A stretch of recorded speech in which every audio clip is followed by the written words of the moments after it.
dijual atau harga perolehan dari barang yang dijual.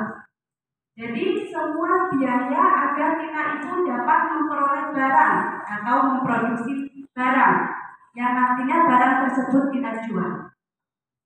Kemudian menurut PSAK atau Pernyataan Standar Akuntansi Keuangan, HPP adalah jumlah pengeluaran dan beban yang diperkenankan baik secara langsung maupun tidak langsung untuk menghasilkan barang atau jasa dalam kondisi dan tempat di mana barang itu dapat dijual atau digunakan.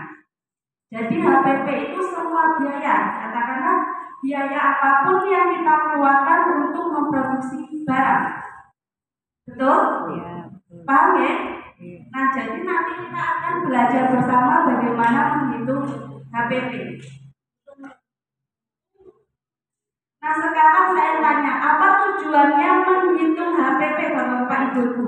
Kenapa kok perlu dihitung ya HPP itu? Kenapa ya? Biar nggak rugi. Biar nggak rugi, benar. Selanjutnya? Apa Bu? Mendapatkan laba.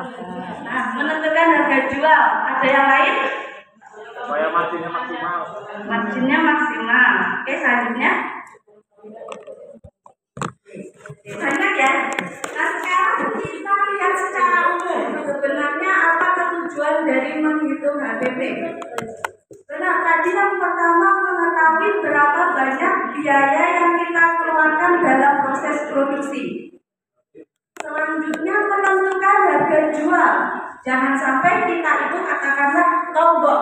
Tombok artinya HPP-nya lebih besar daripada harga jual. Selanjutnya mengetahui keuntungan yang didapat. Berapakah keuntungan kita ketika kita menjual produk tersebut. Selanjutnya bisa menjadi evaluasi kinerja. Bagaimana kita melakukan usaha tersebut.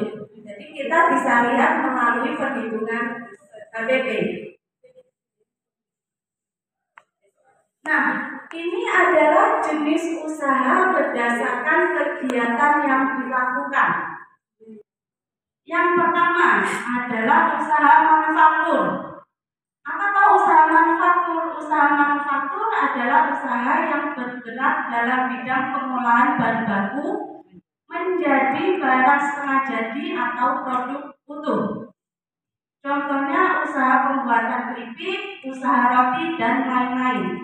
Jadi kalau usaha manufaktur itu kita memproduksi bahan baku yang nantinya bahan baku tersebut kita olah sampai menjadi suatu produk. Itu namanya usaha manufaktur.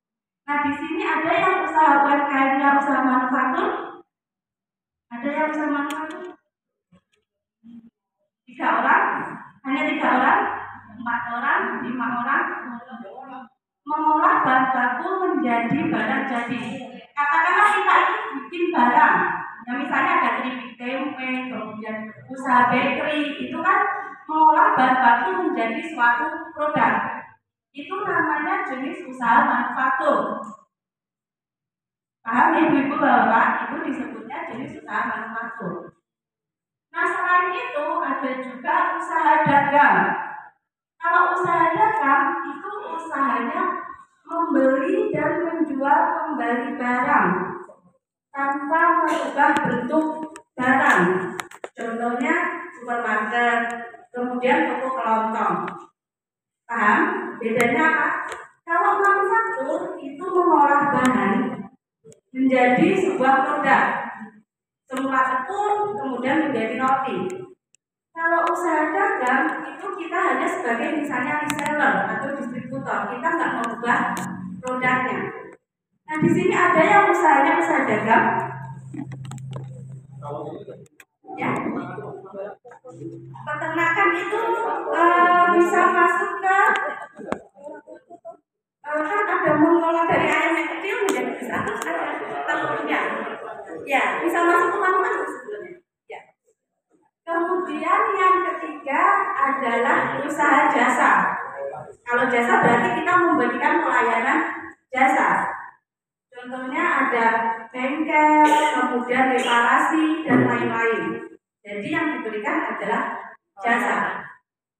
Sampai sini paham ya, bapak-bapak, ibu-ibu? Jadi usahanya itu tergolong usaha manufaktur atau usaha dagang atau usaha jasa. Nah, sekarang pertanyaan selanjutnya. Dari jenis usaha yang berbeda ini, hitung HPP-nya sama atau beda? Beda. Beda atau sama? Sama aja. Yang sama siapa? Angkat tangan boleh? Ya, saya nanya, kenapa bisa sama? Kan jenis usahanya berbeda.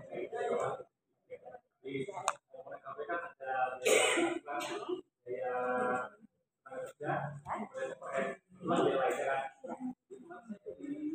Ini kalau saya itu diajarin sama itu barang.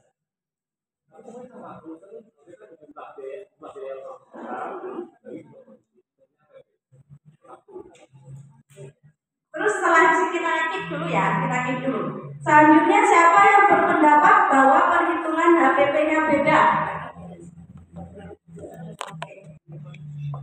Kenapa ya Bu? Kok bisa seperti itu?